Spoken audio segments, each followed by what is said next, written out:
시편 82편 우리 한 목소리로 함께 봉독합니다. 하나님은 신들의 모임 가운데서 서시며 하나님은 그들 가운데서 재판하시느니라. 너희가 불공평한 판단을 하며 악인의 납보기를 언제까지 하려느냐. 셀라. 가난한 자와 고아를 위하여 판단하며 곤란한 자와 빈궁한 자에게 공의를 베풀지며 가난한 자와 궁핍한 자를 구원하여 악인들의 손에서 건질지니라 하시는도다. 그들은 알지도 못하고 깨닫지도 못하여 흑암 중에 왕래하니 땅의 모든 터가 흔들리도다. 내가 말하기를 너희는 신들이며 다 지존자의 아들들이라 하였으나 그러나 너희는 사람처럼 죽으며 고관에 하나같이 넘어지리로다. 하나님이여 일어나사 세상을 심판하소서. 모든 나라가 주의 소유이기 때문이다. 아멘. 하나님의 은혜가 여러분과 함께할 줄로 믿습니다.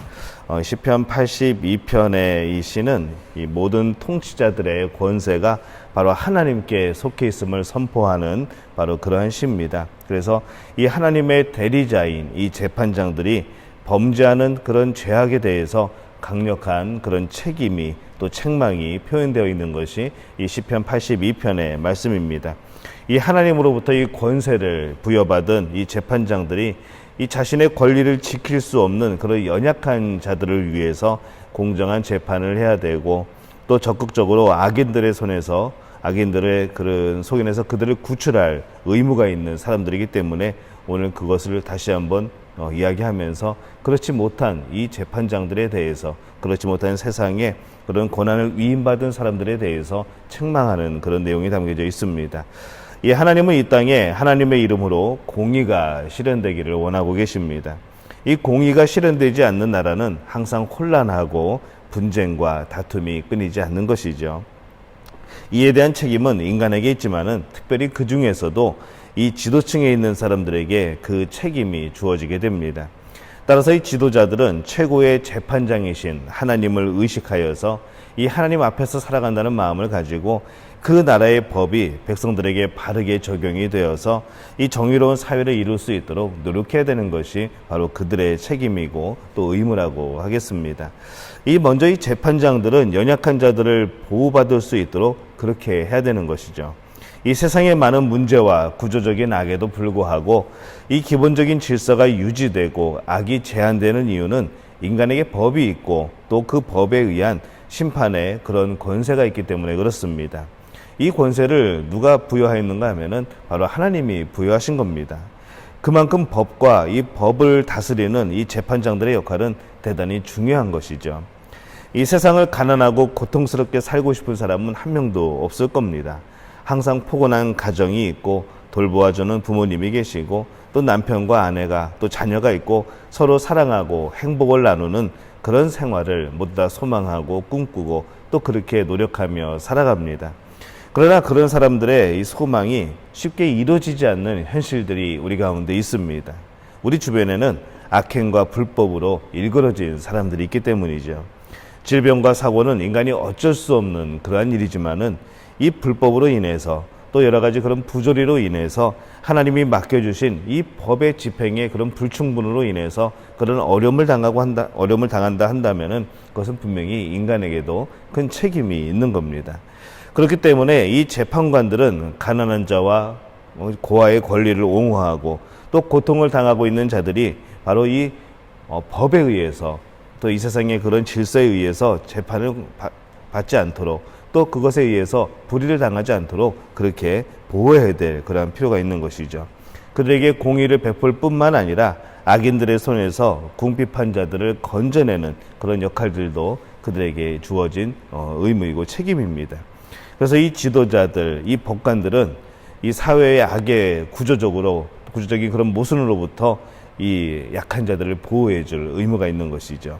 그래서 그들이 그걸 가지고 생각하며 살아가게 될 때에 바로 이제 올바른 정의로운 사회가 이루어진다라고 말을 합니다. 또 이 재판장은 공의와 도덕이 서 있어야 됩니다. 그 자신에게 그것이 있어야 되는 것이죠.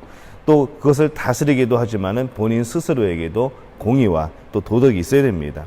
이 재판관들에게 부여된 이 권위의 특징은 바로 그들로 하여금 맡은 임무를 효과적으로 수행할 수 있도록 그런 권위도 주어지지만은 근데 반면으로는 그들이 범죄를 했을 때, 이 권력을 지닌 사람이 범죄를 했을 때에 아무도 막지 못하게 되는 그런 위험의 소지가 있습니다.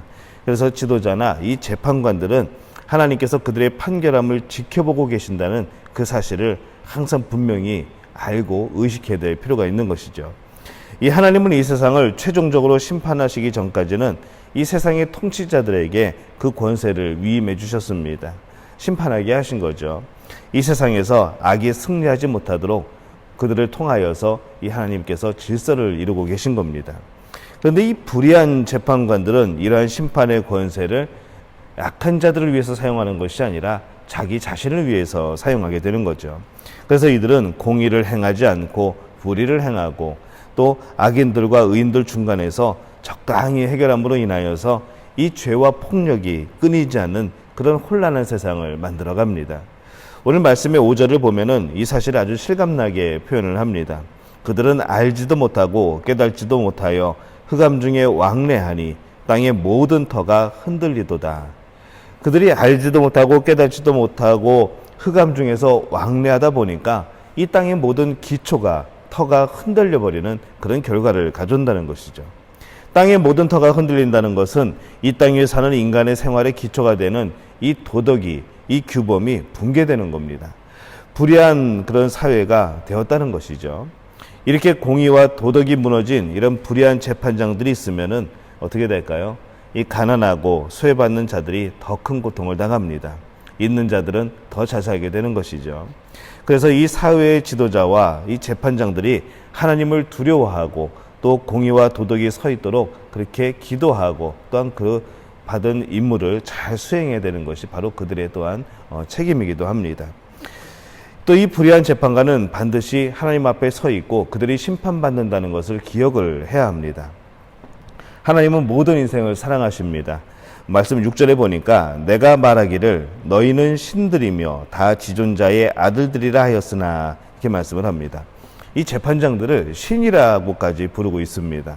특별한 권위를 위임해 준 것은 그들을, 이 재판장들을 특별히 사랑해서가 아니라 모든 인생들을 사랑해서 그들로 통하여서 이 공의롭게 모든 정의가 이루어질 수 있도록 그렇게 만드신 겁니다. 그래서 이 사랑하는 백성들이 억울한 일을 당하지 않도록 하나님께서 몇 사람을 세워서 그들에게 지혜를 주시고 권위를 주셔서 이 백성들을 돌보도록 하신 것이죠. 그러나 이 재판장들과 지도자들을 통해서 하나님의 공의, 이 하나님의 사랑 또 진리가 백성들에게 전달되지 않고 그 권위를 오직 그들 자신만을 위해서 사용할 때는 하나님께서 그들을 심판하신다는 겁니다. 6절과 7절 말씀을 다시 보면은 내가 말하기를 너희는 신들이며 다 지존자의 아들들이라 하였으나 그러나 너희는 사람처럼 죽으며 고관에 하나같이 넘어지리로다 이렇게 말씀을 합니다. 이 혹 잘못된 그런 세상의 판단으로 인해서 여러분 억울한 일들을 당한 적이 있습니까? 너무 억울해하지 마시기 바랍니다. 원망하지 마시기 바랍니다. 8절에 보면은 하나님이여 일어나사 세상을 심판하소서 모든 나라가 주의 소유이기 때문이다. 그렇게 고백을 합니다. 이 베드로전서 1장 17절에도 외모로 보시지 않고 각 사람의 행위대로 판단하시는 자를 너희가 아버지라 부른즉 너희의 나그네로 있을 때를 두려움으로 지내라 라고 말씀을 합니다. 이 사람의 행위대로 판단하는 자, 외모로 보지 않고 각 사람의 행위대로 판단하는 자, 그분이 누구신가 하면은 하나님입니다. 최종적인 그런 심판자이시죠. 또 그분이 누구인가 하면은 우리들의 아버지입니다. 우리는 하나님을 아버지라고 부르는 것이죠. 그분이 최종적인 심판자이기 때문에 이 세상에 잠깐의 그런 잘못된 판단, 잘못된 그런 것에 대해서 너무 억울해하지 말라는 것이죠. 하나님께서 갚아주실 것을 생각하며 바르게 살으라는 그러한 말씀입니다. 그래서 우리는 이 최종 심판장이신 하나님을 바라보며 우리의 삶을 바라볼 필요가 있습니다. 그리고 이 세상의 지도자와 재판장들이 물질에 눈이 멀지 않도록 또 정의를 굽게 하지 않도록 오직 공의와 진리를 세우는 사람들이 되도록 우리가 기도해야 될 필요가 있는 것이죠. 우리가 날마다 기도할 때 빼먹지 말아야 될 것이 있습니다. 이 법을 정할 수 있는 사람들, 또 정책을 결정할 수 있는 사람들, 이들에 대해서 지혜를 주시기를, 하나님이 그들과 함께 하시기를 기도할 필요가 있습니다. 그들이 잘못된 판단으로 어떤 법을 통과시키고 그들이 잘못된 판단으로 어떤 정책을 통과시키게 될 때에 바로 그 고통은 우리에게 다가오는 그런 고통이 되어버립니다. 또 그것이 하나님을 기쁘게 하지 못하는 그런 결정이라고 한다면은 더욱더 우리들은 우리 여러 가지 그런 악이 만연하는 그런 사회 속에서 살게 되겠죠. 그렇기 때문에 여러분 기도하실 때에 바로 이 세상에 위임받은 재판장들, 세상의 권리를 위임받은 지도자들을 위해서 여러분 기도해 주시기를 바랍니다.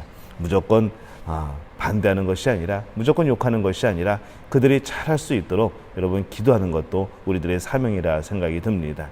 우리가 늘 대한민국을 위해서 기도하고 우리 인도네시아를 위해서 기도하지만은 바로 이곳에서도 바로 이곳의 정치자들이 또 지도자들이 올바르게 백성들을 이끌어 나갈 수 있도록 여러분 기도해 주시기를 바랍니다. 그 모든 기도 가운데에 결국 우리에게 평안을 주시고 평화를 이루시는 하나님의 놀라운 은혜가 임하게 될 줄로 믿습니다.